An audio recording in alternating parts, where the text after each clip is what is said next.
हरि ओम मंडळी. शांताकारं भुजगशयनं पद्मनाभं सुरेशं विश्वाधारं गगनसदृशं मेघवर्णं शुभांगं लक्ष्मीकान्तं कमलनयनं योगिहृद्ध्यानगम्यं वंदे विष्णुं भवभयहरं सर्वलोकैकनाथं. हरिः ओम. काल आपण 11वा अध्याय समापन केला. आज 12व्या अध्यायाला सुरुवात करणार आहोत आपण. भक्तियोगाला सुरुवात करणार होतो. विश्वदर्शन योग आपण पाहिला. आता भक्तियोगाला आपण सुरुवात करणार आहोत. अध्याय 12वा. त्या सुरू करण्याच्या आधी थोडी पूर्वपीठिका आपण बघणार आहोत. आत्तापर्यंत अनन्य भक्तीचं महत्त्व अध्याय 4 पासून 11 पर्यंत वेगवेगळ्या पद्धतीने भगवंतांनी अर्जुनाला सांगितलं आहे. अशी कर भक्ती, तशी कर भक्ती, मनमना भव वगैरे वगैरे अशा अनेक सगळे प्रकार भगवंतांनी अर्जुनाला सांगितले. अनन्य भक्तीचं महात्म्य फळासह मागच्या अध्यायामध्ये त्यांनी सांगितलेलं आपण पाहिलं की ज्याला अनन्य भक्ती प्राप्त असते त्यालाच माझं हे विश्वरूप दिसतं, त्यालाच माझ्यामध्ये सहज प्रवेश करता येतो, त्याला मी कायम दृष्टा असतो म्हणजे दिसतो, त्याच्या जवळच मी असतो, किंबहुना तो आणि मी एकरूपच असतो. हे सगळं त्यांनी मागच्या वेळेस सांगितलं. आता हे कुठे कुठे आलं ते फक्त एकेका वाक्यात आपण बघणार आहोत. बघा 6व्या अध्यायामध्ये मद्गतेन अंतरात्मना म्हणजे माझ्या बद्दल श्रद्धाभाव मनामध्ये ठेवून जो वागतो तो अनन्य भक्त आहे. पुढे 7व्या अध्यायामध्ये मय्या आसक्त मन, ज्यांनी माझ्यामध्येच मन आसक्त केलेलं आहे, जे विषयांमध्ये आसक्त होत असतं ते तिथून काढून माझ्यामध्ये आसक्त केले आहेत, तोच माझा भक्त होतो, त्याला माझा भक्तियोग प्राप्त होतो. असं अनेक अध्यायांमध्ये अनेक वाक्य आपल्याला सापडतील. अनन्यश्चिंतयन्तो माम ये जनाः पर्युपासते सततं कीर्तयन्तो माम यतन्तश्च दृढव्रताः मय्यार्पितमनो बुद्धिर्यो मद्भक्तः समे प्रियः अनन्य भजते माम अनन्यभाक् मत्कर्मकृत् मत्परमो मद्भक्तः आत्मसंस्थं मनम कृत्वा यदक्षरं वेदविदो वदन्ति ज्ञानयज्ञेन चाप्यन्ते यजन्तो माम उपासते वगैरे वगैरे. असं 4थ्या अध्यायापासून ते 11व्या अध्यायापर्यंत आणि त्याच्या पुढे सुद्धा खरं म्हणजे आहे, पण इथपर्यंत आज आपण 12वा अध्याय सुरू करतोय म्हणून 11व्या अध्यायापर्यंतचे घेतले. तर अशा अनेक ठिकाणी त्याचा उल्लेख करून या भक्तीचं स्वरूप वेगवेगळ्या अध्यायांमध्ये वेगवेगळ्या ठिकाणी वेगवेगळ्या संदर्भांनी भगवंतांनी सांगितलंय. हा पूर्ण अध्यायच भक्तियोगाचा आहे. तर तो आता आपण बघूया. अनन्य भक्तीचा महिमा मनोभावे ऐकल्यानंतर अर्जुनाच्या मनात जिज्ञासा निर्माण झाली. हे त्यांनी मागच्या सगळ्या अध्यायांमध्ये ऐकलं आणि आता त्याच्या मनात जिज्ञासा निर्माण झाली की सगुण भक्ती करणारा श्रेष्ठ का निर्गुण भक्ती करणारा श्रेष्ठ, म्हणजे कर्मयोगी श्रेष्ठ का ज्ञानयोगी श्रेष्ठ. पुन्हा त्याच फिरून त्याच मुद्द्यावर अर्जुन आलेला आहे. फक्त भाषा बदलली आहे. कर्मयोगाच्या ऐवजी सगुण भक्ती म्हटलंय आणि ज्ञानयोगाच्या ऐवजी निर्गुण भक्ती म्हटलंय. आणि आपला प्रश्न भगवंताला विचारलेला आहे तो आपण बघूया. हरिः ओम. ओम श्री परमात्मने नमः. अथ 12ोऽध्यायः. अर्जुन उवाच एवं सततयुक्ता ये भक्तास्त्वां पर्युपासते ये चाप्यक्षरमव्यक्तं तेषां के योगवित्तमः. भगवंताला प्रश्न विचारलाय. भगवंता, विश्वरूप दाखवलंस, भक्ती म्हणजे काय हे दाखवलंस, भक्तीने काय प्राप्त होतं हेही सांगितलंस, पण हे नाही सांगितलं की सगुण भक्ती श्रेष्ठ का निर्गुण भक्ती श्रेष्ठ. एवं सतत युक्ता ये भक्तः त्वाम पर्युपासते. अशा प्रकारे सतत तुला युक्त असणारे, सतत तुझ्यामध्येच राहणारे, तुझंच चिंतन करणारे, तुझंच मनन करणारे, तुलाच भक्ती करणारे असे जे तुझे भक्त आहेत, जे तुझी उपासना करतात, नुसती उपासना नाही, फक्त तुझीच उपासना करतात असे. आणि ये अपि च अक्षरम अव्यक्तम, तुझ्या अक्षर आणि अव्यक्त, कधीही नष्ट होणाऱ्या अव्यक्त रूपाची उपासना करतात, त्याचं चिंतन करतात, त्याचं मनन करतात, त्याचं भजन करतात असे जे आहेत ते शाम, त्या दोघांमध्ये, त्या दोघांपैकी के योगवित्तमहा, कुणाला तू योगामधला, योग जाणणाऱ्यामधला सर्वश्रेष्ठ समजशील, असा भगवंताला प्रश्न विचारलाय. म्हणजे सगुण भक्ती करणारा भक्त आणि निर्गुण भक्ती करणारा भक्त यातला नेमका कोण योगवित्तम आहे, ज्याला योग खऱ्या अर्थाने कळला, श्रेष्ठ आहे असा कोण या दोघांपैकी, ते मला वेगळं वेगळं पिंजून सांग. पिंजून असं एकत्र बंच करून नाही सांगायचं, वेगळं वेगळं करून सांग अशी भगवंताला प्रार्थना केली आहे. आता पुढे 12वा अध्याय आपण श्लोक 1 ते 6 बघणार आहोत आज. तर त्यातला पहिला श्लोक आपण पाहिला. आता दुसरा भगवंतांनी सांगायला सुरुवात केली आहे. श्री भगवान उवाच, या पहिल्या म्हणजे दुसरा, तिसरा आणि चौथ्या अध्यायामध्ये सगुण उपासना सोपी हे अर्जुनाला समजून सांगितलंय. मय्यावेश्य मनो ये माम नित्ययुक्ता उपासते.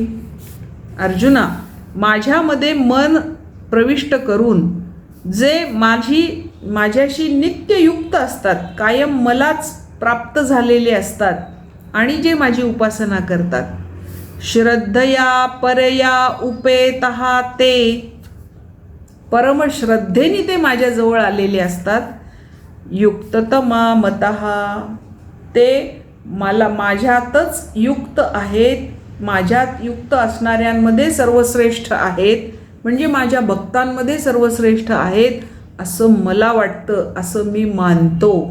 कोण सर्वश्रेष्ठ आहेत?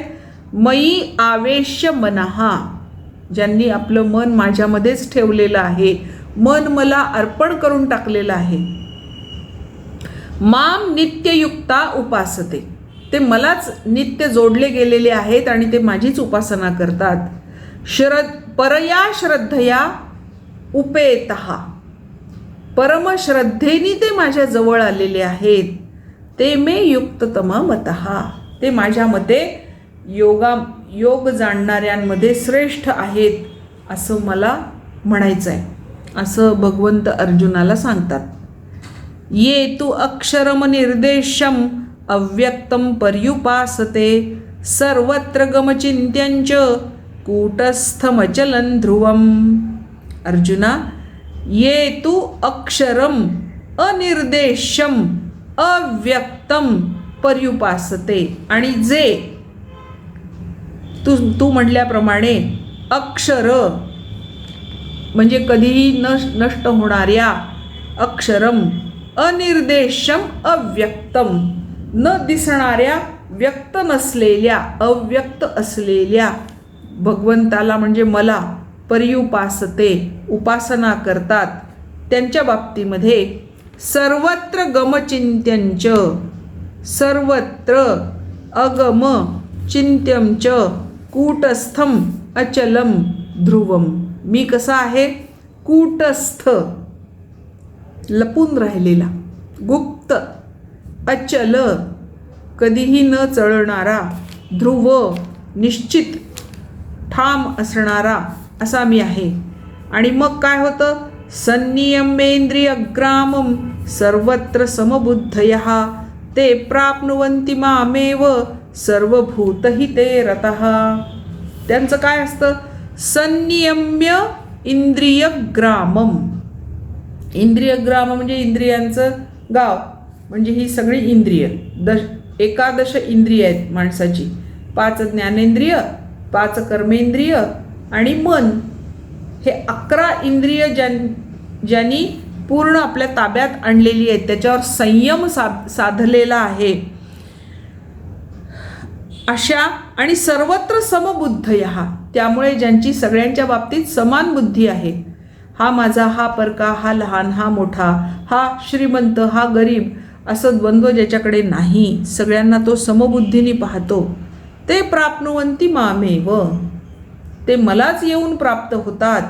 सर्वभूत हिते रतः, कारण ते सर्व प्राणीमात्रांच्या कल्याणामध्ये रमलेले असतात, स्वतःच्या कल्याणामध्ये नाही, स्वार्थामध्ये नाही, स्वार्थात लडबडलेले नसतात, तर इतरांच्या कल्याणासाठी धडपडत असतात, ते मला येऊन मिळतात.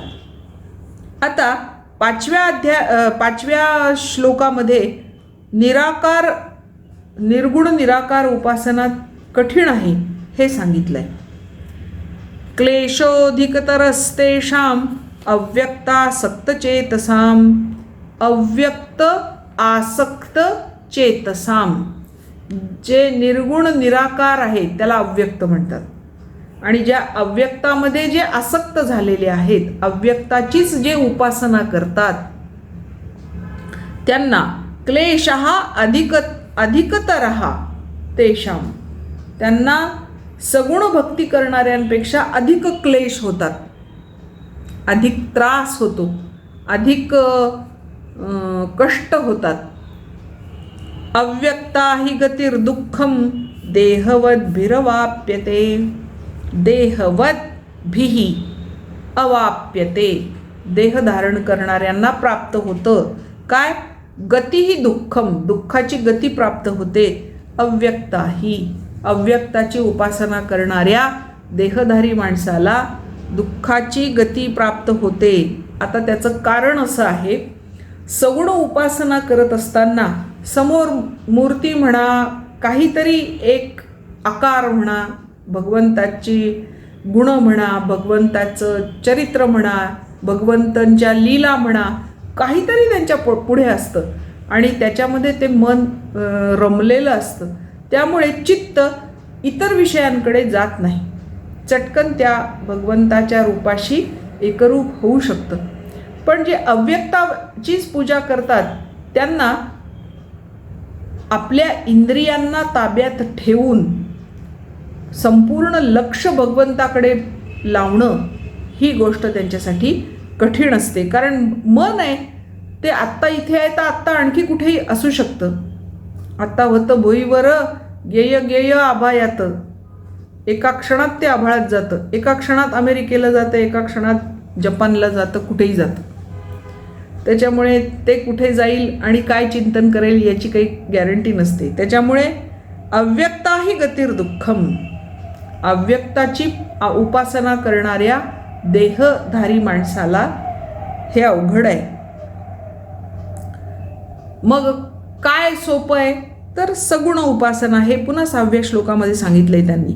ये तु सर्वाणि कर्माणि मयि संन्यस्य मत्परः, जे लोक आपली सगळी कर्म, सर्वाणि कर्माणि, आता सर्वाणि कर्माणि म्हणजे काय तर मन, वाणी आणि देह या सगळ्यांनी केलेली कर्म, शरीर, मन, बुद्धी, वाणी यांनी सगळ्यांनी केलेली कर्म, ही सगळी कर्म मयि संन्यस्य, माझ्यामध्ये ठेवून, म्हणजे मला समर्पित करून, मत्परः, जे माझीच उपासना करतात.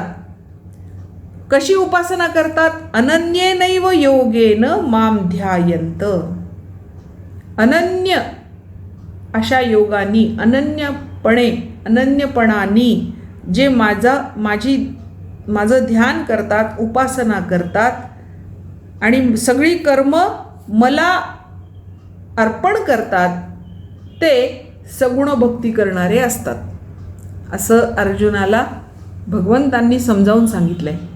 मग आता एक आपण थोडक्यात बघूया की सगुणोपासनेची सुगमता काय आहे आणि निर्गुण उपासनेची दुर्गमता काय आहे, म्हणजे दुर्लभता काय आहे, त्यात कठीण काय आणि याच्यात सोपं काय आहे.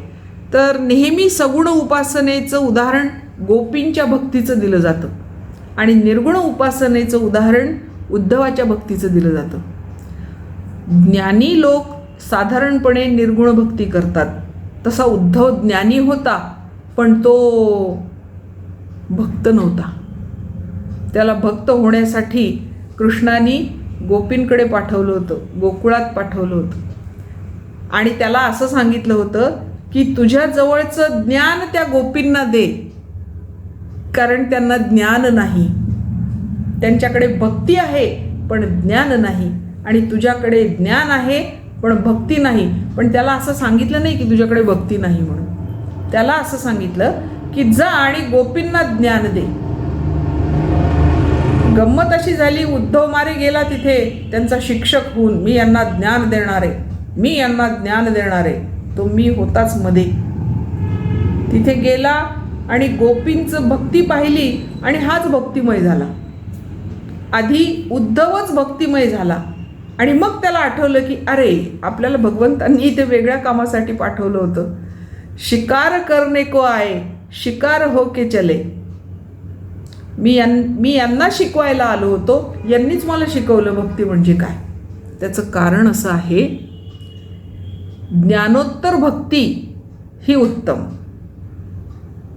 केवळ भक्ती आहे म्हणून भगवंत मिळतात असं नाही, केवळ ज्ञान आहे म्हणून भगवंत प्राप्त होतात असं नाही. दोन्हीही पाहिजे, ज्ञानही पाहिजे आणि भक्तीही पाहिजे. ज्ञानाबरोबर प्रेम पाहिजे, अनुराग पाहिजे. आणि म्हणून सगुण भक्ती आधी करायची आणि त्याच्यातून हळूहळू निर्गुण भक्तीकडे वळायचं. आपोआप निर्गुण भक्ती आपल्याला प्राप्त होते. हे हळूहळू जेव्हा जेव्हा आपण गीता पुढे पुढे वाचत जाऊ तेव्हा लक्षात येईल. तर सगुणोपासनेची सुगमता कशात आहे, तर उपास्य दैवत समोर असतं. सगुणाच्या मूर्ती तरी असते, फोटो तरी असतो, लीला तरी असतात, नाही तर त्यांचं नामसंकीर्तन असतं, गुणकीर्तन असतं आणि त्याच्यामध्ये ते रमतात. हे सोपं आहे, कारण याचं श्रवण, चिंतन, सेवा, पूजा या सगळ्या गोष्टी करता येतात भक्ताला. त्याच्यानंतर सगुण भक्तीमध्ये साधक भगवंतावर निर्भर असतो, भगवंत त्याला सांभाळतात. योगक्षेमं वहाम्यहम तेषां सतताभियुक्तानां योगक्षेमं वहाम्यहम. भगवंतांची प्रतिज्ञाच आहे, न मे भक्तः प्रणश्यति. माझा जो भक्त आहे त्याचा मी सांभाळ करणार, हा विश्वास साधकाच्या मनात असतो. साधकाला त्वरित भगवत प्राप्ती होते सगुण भक्तीमुळे. त्याच्यानंतर त्यांच्या मनात जो अज्ञानरूपी अंधार असतो तो दूर करण्यासाठी भगवंत स्वतः प्रयत्न करतात. त्याच्यामुळे त्यांचं अज्ञानही दूर होतं. भगवंत स्वतः त्यांचा उद्धार करतात. उपासकामध्ये काही दोष राहिला तर तो दोष दूर करण्याचं साधनसुद्धा तेच पुरवतात, भगवंतच पुरवतात. आणि कर्मबंधनातून मुक्तता सुलभपणे होते. सगुण उपासनेमध्ये भगवंतासाठी त्याग करणे सोपे असते. प्रत्यक्ष भगवंतासाठी त्याग करायचा आहे म्हणून ते सोपं होतं. विवेक वैराग्यापेक्षा प्रेम विश्वास महत्त्वाचा. भगवंतावर प्रेम आणि भगवंतावर श्रद्धा, विश्वास, आणि हा सगुण उपासनेमध्ये सहज बसतो म्हणून ती उपासना सोपी आहे. आता निर्गुण उपासनेमध्ये कठीणता काय आहे, तर उपास्य दैवत किंवा जे आहे तत्व ते निर्गुण आणि निराकार आहे, दिसत नाही, त्याचे गुण कळत नाहीत. देहात जितकी आसक्ती जास्त तितके उपासनेमध्ये क्लेश निर्माण होतात. निर्गुणाची उपासना करायची आहे आणि चित्त सगळं देहात आहे. पाय दुखतो, हात दुखतो, डोकं दुखतो, मला हे आवडतं, हे आवडत नाही, याच्यातच सगळी आसक्ती आहे. तर परमेश्वराकडे चिंतन लागणं अत्यंत क्लेशकारक होतं. तत्वज्ञानाची प्राप्ती उपासक स्वतः करून घेतो, भगवंत नाही करून देत. तो आपल्या प्रयत्नांनी ती करतो म्हणून ते कष्टदायक आहे. उद्धरेद आत्मना आत्मानम. निर्गुण उपासक स्वतःचा उद्धार स्वतः करून घेतो, कारण त्याला स्वची जाणीव करून घ्यायची असते आणि त्या जिज्ञासेपोटी मग तो करून भगवंत नाही त्याचा उद्धार करत, तर तो स्वतःचा उद्धार करून घेतो. साधकामध्ये जर काही उणीव राहिली साधनेमध्ये, तर ती त्याला खूप दिवस म्हणजे कालांतराने कळते. मध्ये बराच काळ निघून जातो आणि मग कळतं, आणि परत तिथून सुधारणा करायची म्हणजे ही गोष्ट कठीणच आहे, कष्टकारकच आहे. भगवत भक्तीचा आणि भगवत प्रेमाचा अनुभव येत नाही, अनुभूती येत नाही. विवेक जागा नसेल तर कर्मबंधनामध्ये साधक अडकतो. कर्म मी केलं असं एकदा मनात आलं की तो कर्मबंधनात अडकला. अहंता ममता असेपर्यंत तो संसाराचा त्याग करू शकत नाही, म्हणून परमेश्वराला लवकर प्राप्त होऊ शकत नाही. आणि तिथे वैराग्याची, तीव्र वैराग्याची आवश्यकता असते. त्याच्याशिवाय निर्गुण भक्ती करणं मुश्किल आहे. म्हणून ज्ञानमार्गाने जाणाऱ्या लोकांसाठी निर्गुण भक्तीचा मार्ग आहे, आणि कर्ममार्गाने जाणाऱ्यांसाठी सगुण भक्तीचा मार्ग आहे. आणि तो सगुण मार्ग सोपा आहे, म्हणून तो श्रेष्ठ आहे, असं भगवंतांनी या श्लोकांमध्ये सांगितलंय. आज आपण अध्याय 12 मधले 1 ते 6 श्लोक पाहिले, तेवढे वाचूया आणि आज थांबूया. मग बाकीचा भाग उद्या. अध्याय 12 श्लोक 1 ते 6. ओम श्री परमात्मने नमः. अथ 12ोऽध्यायः. अर्जुन उवाच एवं सततयुक्ता ये भक्तास्त्वां पर्युपासते. एवं सततयुक्ता ये भक्तास्त्वां पर्युपासते. ये चाप्यक्षरमव्यक्तं तेषां के योगवित्तमाः. श्री भगवानुवाच मय्यावेश्य मनो ये मां नित्ययुक्ता उपासते. श्रद्धया परयोपेतः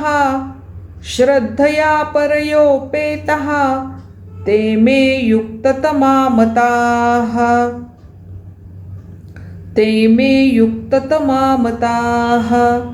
ये त्वक्षरमनिर्देश्यम्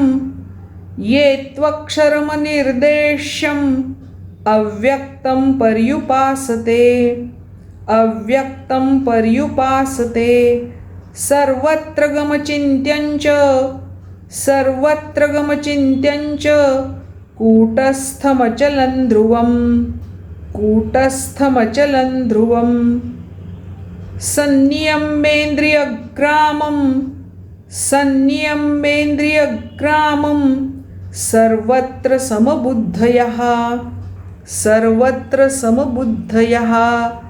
ते प्राप्नुवन्ति मामेव सर्वभूतहिते रताः.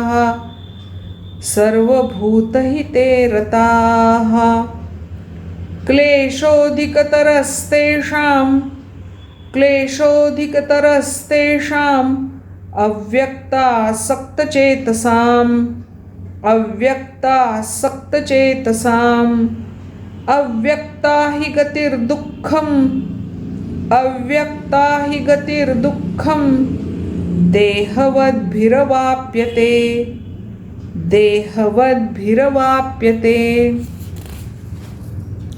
ये तु सर्वाणि कर्माणि मयि सन्न्यस्य मत्पराः अनन्येनैव योगेन मां ध्यायन्त उपासते. हरिः ओम. आज इथे थांबूया, बाकी भाग उद्या.